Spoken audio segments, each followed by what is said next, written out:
Salut tout le monde, aujourd'hui on se retrouve pour une vidéo favori du mois de novembre. Il y a des choses que je n'ai pas encore reçues, que je sais que ça va être des favoris. Et je me suis dit avant cette vidéo, c'est pas grave, je les mettrai dans les favoris de décembre.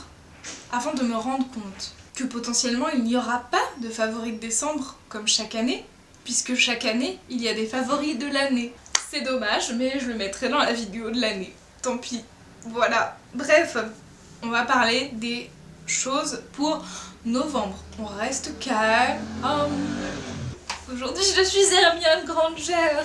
Je suis si contente de ce t-shirt Primark. Récemment, je voulais des bottines fourrées, genre plates, pour un peu style après-ski. Et après recherche, j'étais mitigée.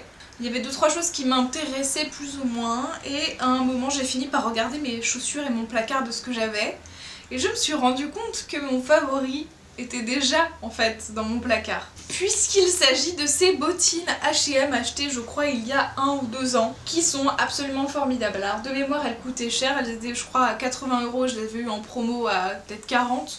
C'est des bottines fourrées qui sont en cuir, je crois que c'est l'une des rares paires que j'ai en cuir, et qui à l'intérieur en fait sont fourrées comme vous pouvez le voir, et j'adore ces chaussures, plus elles sont extrêmement compensées. J'ai juste un peu de mal, des fois j'ai le pied droit qui vrille un peu à droite parce que je pense qu'il faudrait une semelle pour un de mes 2 pieds. Mais voilà, j'adore ces bottines, je viens de les redécouvrir dans mon placard, donc c'est clairement un favori. Moralité, n'hésitez pas quand vous voulez quelque chose de nouveau. Regardez dans vos placards ce que vous aviez acheté les années précédentes et que vous n'avez pas encore ressorti cette année. Ça peut être utile, je vous promets. Ensuite, comme c'est la mode et que j'ai vu Sandrea en parler 45 000 fois de son foutu pantalon en cuir vegan de chez... c'était la McCartney il me semble. J'ai absolument voulu un pantalon en simili-cuir. Je trouvais ça trop chouette et à chaque fois que j'en cherchais un depuis longtemps, bah ça m'allait pas, je trouvais ça pas joli, ça plissait, plus j'ai des cuisses donc j'avais du mal à assumer cette partie de mon corps, donc l'avoir moulé dans du cuir c'était pas forcément la chose la plus facile pour moi. Et je trouvais jamais le bon pantalon jusqu'à ce jour où j'ai fini par commander sur Asos à l'aveugle un produit que je n'avais jamais essayé vu en vrai de ma vie. C'est un produit de chez New Look et c'est un pantalon du coup en simili-cuir qui est plus une sorte de legging parce que il n'a pas de bouton, pas de fermeture au centre, on a juste une fermeture éclair sur le côté, comme vous le voyez il est encore neuf. Je l'ai juste reçu il y a pas longtemps, essayé et il est parfait. C'est le pantalon parfait en simili-cuir, il a plusieurs avantages. Il taille extrêmement bien, j'avais un doute au départ par rapport au guide de taille de chez Asos, mais j'ai pris ma vraie taille à moi, donc 42. Il est parfait, il ne baille pas, il ne plisse nulle part, il est formidable pour ma morphologie, enfin je sais pas. Il est formidable pour mon corps actuel et comment je me sens dedans, donc voilà, ça c'est vraiment cool, je me sens un peu mieux et plus féminine dedans, tout en conservant la taille actuelle que j'ai. Je trouve ça formidable. Et comme vous le voyez, il y a comme une couture au milieu des jambes, donc en fait ça coupe un peu en deux, c'est une couture dans le sens de la hauteur, ça grandit un peu, je trouve ça très beau. Et l'arrière est comme ceci. En plus de ça, c'est une matière qui là pour le coup est assez élastique, donc au départ en haut vous avez un élastique à la taille qui est vraiment chouette, vous avez un petit bouton en plus à fermer. C'est une matière qui est certes simili mais quand même plutôt extensible, ça c'est vraiment appréciable. Je sais pas comment ils ont fait mais c'est oufement génial. Et il coûte au départ 25 ou 26 €, à savoir que sur Asos vous avez toujours les moins 10% étudiants toute l'année. Donc voilà, ne l'oubliez pas, c'est vraiment mon pantalon fétiche en ce moment. Ensuite, toujours catégorie pantalon, c'est un pantalon de chez Pimkie. Ça fait très longtemps que je n'achète plus aucun jean chez eux parce que souvent ceux que j'avais quand j'étais plus jeune mouraient très vite, n'étaient pas d'une qualité oufement dingue, j'avais les slim classiques. Et au fil du temps, je me suis rendu compte que leur 42 était en fait plutôt un 40 et que je ne rentrais jamais dedans, que c'était toujours serré, pas joli, alors que dans toutes les autres marques je fais un vrai 42. C'était frustrant et j'avais plus envie de donner de l'argent à une marque qui participe au fait qu'on se sent grosse juste parce qu'il taille petit. Du moins c'est l'impression que j'ai, même niveau chaussures, à chaque fois que je prenais des chaussures chez Pimkie, je prenais du 37 au lieu du 36 parce que c'est les seuls à tailler aussi petit. En fait, je ne comprends pas le principe. Récemment, j'ai voulu acheter un pantalon en 42. Je suis allée essayer un autre modèle très proche en noir en boutique pour savoir si l'autre m'irait en attendant de recevoir ma commande. Le noir m'allait parfaitement bien. Quand j'ai reçu ma commande, elle ne m'allait pas du tout alors que c'était la même taille. J'étais absolument dégoûtée. J'ai fini par regarder en magasin ce qu'il y avait. Je suis tombée sur un jean en promo par rapport au solde et au Black Friday qui était soldé 15 €, qui est comme ceci. C'est un jean un peu bootcut que j'aime énormément. Je l'ai pas physiquement là parce que là il est chez mes parents puisque ma mère a eu la gentillesse de me faire un ourlet pour qu'il soit à ma taille. Voilà, en termes de hauteur. Mais voilà, c'est vraiment un chouette jean et pour le coup, il me fit très bien. Il est vraiment à ma taille. Genre, c'est un vrai 42. Comme chez Camailleux, comme chez plein d'autres marques. Donc j'étais très contente. Donc voilà pour ça. Ensuite, ce mois-ci, j'ai arrêté d'aller à la salle de sport. Les dernières séances que j'ai pu faire, je les ai toujours clôturées par une séance courte de méditation et ça m'a fait le plus grand bien. Je me suis rendu compte qu'après le sport, finir par de la méditation pour me calmer et m'apaiser, c'était vraiment la cerise sur le gâteau. Si contente, donc j'ai commencé un peu à faire de la méditation à la maison, voire limite du yoga. C'est une pratique qui finalement m'intéresse. J'ai l'impression de vieillir en parlant de yoga et de me dire waouh, tu vois, quand tu regardais Safia Vendôme à une époque, tu disais j'adore son mode de vie mais je suis pas du tout prête, et que maintenant tu te rends compte que... Bonjour, nous interrompons ce programme suite à une cascade de catastrophes. Et tant que la caméra a coupé, j'ai recommencé ensuite plus tard. Et au final, après une sombre histoire de carte mémoire défectueuse et de fichiers corrompus que je n'ai jamais pu récupérer, je suis obligée de refilmer la fin de cette vidéo. Alors l'avantage, c'est plusieurs petites choses. Je vous avais parlé d'un jean, ou peut-être pas encore. Je vais vous parler d'un jean du coup. Après le pantalon simili-cuir, j'avais également trouvé un jean, un bon vieux blue jean sympathique de chez Pimkie qui se présente donc comme ceci, que je vous avais, il me semble, parlé et que vous n'aviez pas encore vu. Cette fois-ci, ma maman a très gentiment fini de me faire l'ourlet. Donc voilà, il est fait, il est à ma taille, je suis très contente et donc vous le voyez en vrai comme ceci. Voilà. Personnellement, je compte le porter sans la ceinture parce que ça n'a pas d'intérêt pour moi. Et l'arrière est comme ceci. Il est très joli, il est très mignon, il est un peu élastique. Il est très agréable à porter, je recommande fortement ce jean. Donc, autre petit détail, le mois de novembre a été fort et riche de DIY et de projets scrapbooking, mais en réalité il y a aussi eu des catastrophes. Alors je vais vous parler de ce DIY qui est à l'arrière de mon décor que je détache, qui se présente donc comme ceci, qui au départ est composé d'un anneau métallique, et pour faire tout ce schéma, ce travail on va dire, il a fallu que je fixe des fils comme ceci en travers, et le problème c'est que sur un anneau métallique ça ne tient pas, et bien sûr j'ai eu la bonne idée de recouvrir le bord métallique à la fin. Donc c'était très chiant et pas très utile, mais du coup j'ai au départ voulu fixer les nœuds de fil directement à la colle forte sur l'anneau métallique pour que ça ne bouge pas pendant que je tressais le DIY. Et c'est là qu'intervient un vieux tube de colle un peu trop usé et surtout qui a un peu séché dans le goulot et donc qui refuse de sortir. Donc j'ai un peu trop appuyé, je me suis acharnée sur ce pauvre tube de colle miniature, de colle forte, très forte je le rappelle, le genre de colle qui vous colle les doigts et toute surface autre. Donc au bout d'un moment je me dis bah ça ne sort pas du tube de colle, ça me saoule, je n'arrive pas non plus à remettre le capuchon du couvercle, donc écoutez, j'allais le poser nonchalamment sur un sopalin à proximité, quand tout à coup la colle a décidé de surgir telles les chutes du Niagara ou des règles imprévues, et je m'en suis retrouvée avec partout sur les deux mains, donc j'étais ravie, et très vite on se rend compte que j'étais en mode ah ça colle vite et fort, oui il faut que je me lave les mains, que je trouve quelque chose très vite pour enlever cette colle. C'était très chiant et un gros gâchis de colle aussi, et donc j'ai trouvé cet article et j'ai découvert, parce que quand on a un problème du genre dans notre société actuelle, nous demandons à notre meilleur ami qui est ce cher Google comment se sortir d'une telle situation. C'est là que j'ai découvert un article merveilleux que vous retrouverez en description sur comment les techniques pour enlever de la colle forte de vos mains ou de vos doigts ou de votre corps en général.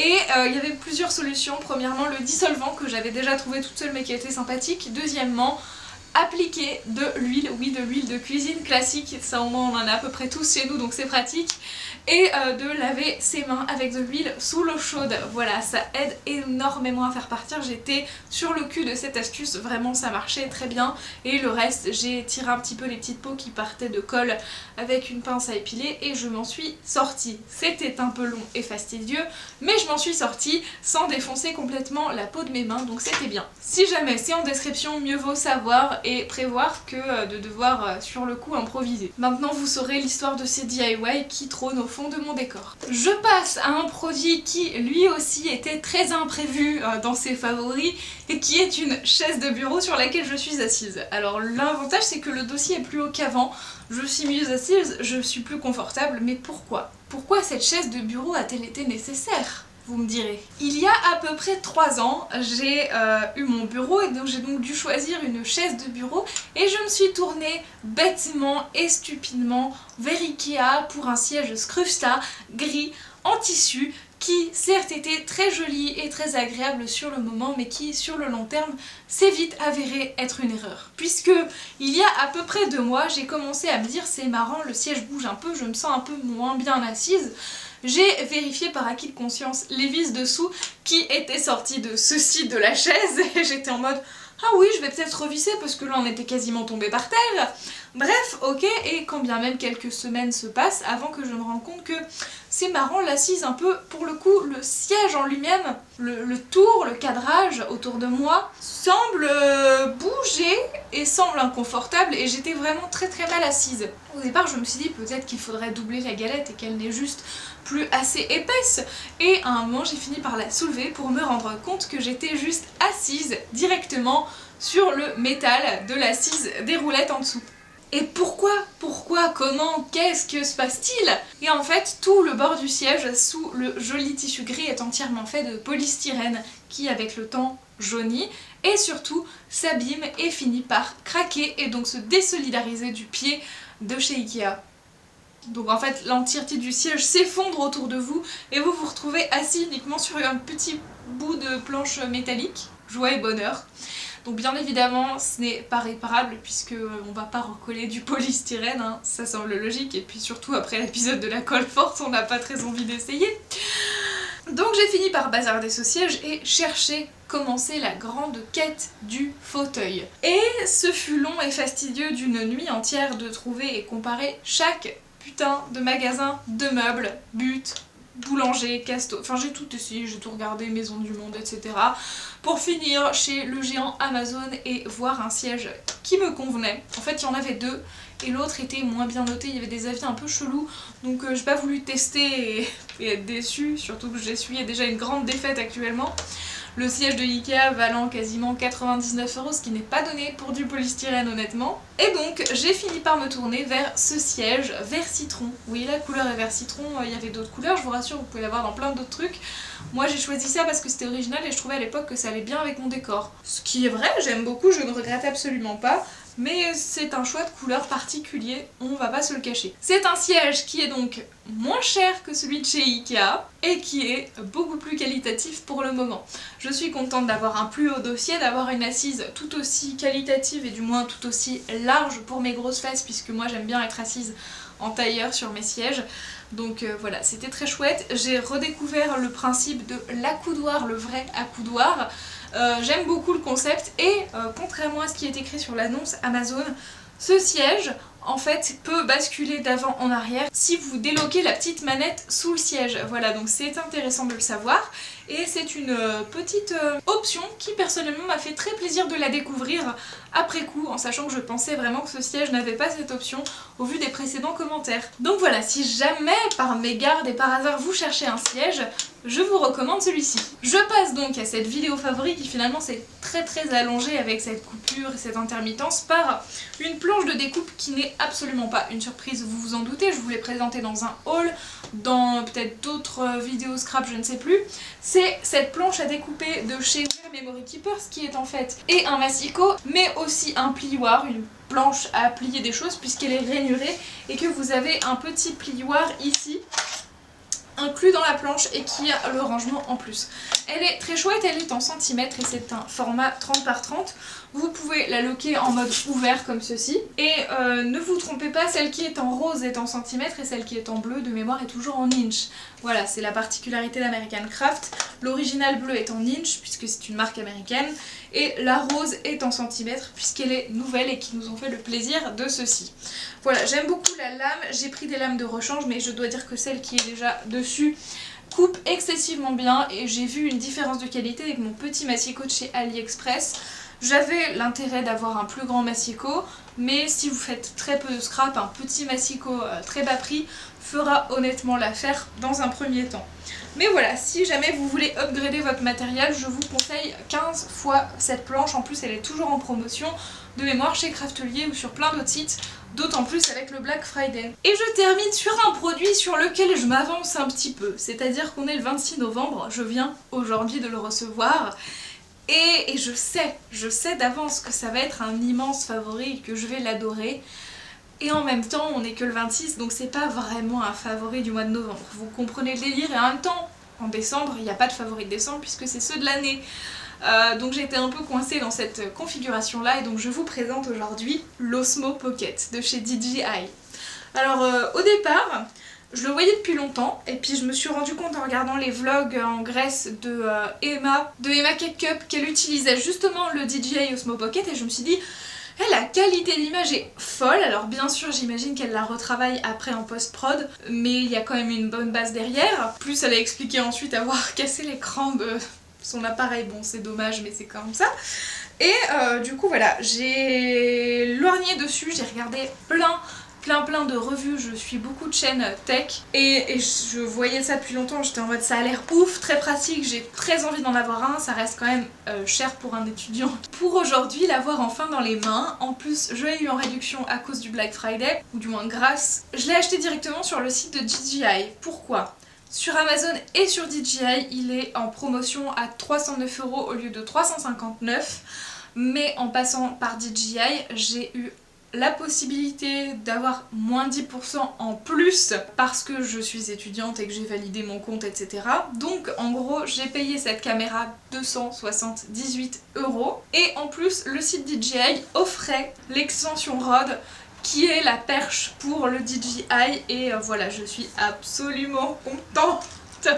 Je l'ai juste déballé tout à l'heure, j'ai rapidement, mais alors très rapidement fait un petit test mais c'est très prometteur et donc les prochaines vidéos sur la ville de Lyon, je l'espère, seront formidables. J'ai si hâte. Donc la perche à selfie, oui je commence par ça alors que le plus gros c'est la caméra mais comprenez bien que faut faire durer le suspense. Donc elle se présente comme ceci. Vous avez donc l'accroche pour poser votre smartphone. D'ailleurs est-ce que ça... Ah oui, ça se... s'étend comme ça pour que vous mettiez votre smartphone à travers. Et du coup là vous passez votre DJI dans ce petit morceau qui ensuite s'ouvre, se règle comme ceci. Et là vous avez les petits boutons de raccourci du DJI et donc les boutons rec. Vous avez des fonctions, vous avez une sorte de... comment ça s'appelle déjà ? Un joystick ? Ouais, un stick comme ça. Donc voilà, ça je suis déjà très contente et je trouve ça très chouette. Elle est très qualitative et elle coûte normalement 75 €, c'est toujours 75 € d'offert, j'ai envie de vous dire. Pour ce qui est de la caméra, donc, je l'ai déjà un peu allumée, ouverte, etc. Donc vous avez l'étui bien évidemment, et voilà la caméra. Elle est absolument minuscule par rapport à ma main. J'ai une petite main et cette caméra marche parfaitement bien. Pour ma taille, je suis très contente. Vous avez la petite adaptateur pour téléphone et donc je l'allume. Donc ça s'allume, hein, voilà. Et si je fais 3 clics comme ça, elle passe toute seule en mode selfie et je peux commencer à enregistrer. Bonjour à tous. Et l'avantage c'est que du coup elle est entièrement stabilisée donc... ah si, il suit ma tête déjà, il l'a déjà vu, c'est cool, c'est sympathique, n'est-ce pas? Voilà, donc en fait je peux faire des mouvements peut-être un peu brusques, voilà, et au moins elle est stabilisée, donc quand je marche dans la rue, vous avez pas vous voyez le petit mouvement comme ça, c'est très relou, hein. Alors faut juste que je check un peu les réglages, des trucs comme ça, et quand on l'éteint, elle se remet toute seule dans la bonne position pour pouvoir la ranger dans l'étui. Je trouve ça formidable. C'est formidable, c'est une petite caméra qui est, je pense, très bien pensée, très bien réfléchie, et que j'ai hâte du coup de tester dans mon quotidien. Voilà, vous avez la petite dragonne dans l'étui pour pouvoir le garder sur vous. Le prochain achat par rapport à ça, ce sera peut-être, je pense, l'étui de chargement. Voilà, à voir, il coûte quand même 99 balles. C'est pas rien, mais sait-on jamais. Je comptais pas parler de ça, mais je les ai sous les yeux, donc voilà, je vous le rappelle si jamais. Mon avis dans les Kinder, c'est à Pâques et à Noël quand ils sortent les Kinder Mini Eggs qui se présentent comme ceci.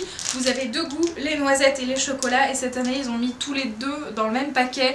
Voilà, vous pouvez les prendre séparément, mais moi j'ai pris le paquet où il y a les deux parce que j'aime les deux et c'est moins cher. Mais c'est mes Kinder préférés, je vous les recommande. Voilà, sachez qu'ils sont arrivés en magasin parce que moi j'ai attendu, je suis passée au moins 4 fois à Carrefour à la part Dieu pour être sûre qu'ils les aient et les prendre. Si, alors toujours un peu dans l'abus, je vous avouerai, pendant que j'ouvre mon Kinder, hein, bien sûr, j'ai récemment également acheté, hier soir honnêtement, juste avant une partie de JDR, la frustration, ne jamais faire ça. Acheter un jeu que vous voulez depuis longtemps quand vous ne pouvez pas y jouer tout de suite. Je me suis acheté une collection des Sims 4 sur Origin, puisque pour 49 € au lieu de 69 il me semble en passant par Origin, vous avez un pack et une extension et un kit d'objets sur les Sims 4 que vous pouvez choisir précisément. Moi je pouvais faire qu'une seule collection parce qu'il n'y a qu'un seul pack que je n'ai pas, qui est le dernier qui est sorti et qui est donc les Sims à la fac. Donc d'un coup je me suis pris les Sims à la fac avec les Sims Monde Magique et le kit d'objets en cuisine, ce qui fait vraiment beaucoup de choses d'un coup. Je me suis rendu compte après que c'était peut-être un peu beaucoup d'un coup, je me suis dit what? Mais c'est vrai que explorer d'un coup et à la fac et Monde Magique qui est très dense avec le concept des sorciers, sorcières, etc. On va pas se mentir, je suis loin d'avoir fait le tour de tous ces packs que je viens d'avoir. D'autant plus qu'il y a un autre kit d'objets qui m'intéresse. C'est un kit d'objets, c'est pas très cher, ça rajoute pas grand chose non plus. Mais voilà, sachez que c'est en promo sur Origin, si ça vous botte aussi, n'hésitez pas. C'est tout pour cette très longue vidéo qui, je vous assure, au départ était plutôt courte. Mais voilà, les choses ont fait que le karma, la vie, la carte SD, la carte mémoire qui bug, l'ordinateur, les récupérations de fichiers, tout ça. Puis entre temps j'ai récupéré mon colis DJI, donc que voulez-vous? La vie, tout ça. J'espère que ça vous aura plu. N'hésitez pas à me dire vous quelles sont vos bonnes affaires des Black Friday, puisque bah moi j'ai vraiment acheté que ça en fait. Je me suis focalisée sur les Sims, la caméra et le reste. Bah maintenant je m'en fous un peu des Black Fridays, même si c'est même pas encore passé, c'est que vendredi qui arrive et moi je suis en mode ben non, moi j'ai fini, ça me va, je suis ok. C'est ok. Donc dites-moi quels ont été vos bons plans dans les commentaires, qu'est-ce que vous avez acheté, de quoi êtes-vous très content ce mois-ci. Et on se retrouve très vite, prenez soin de vous, ciao ciao.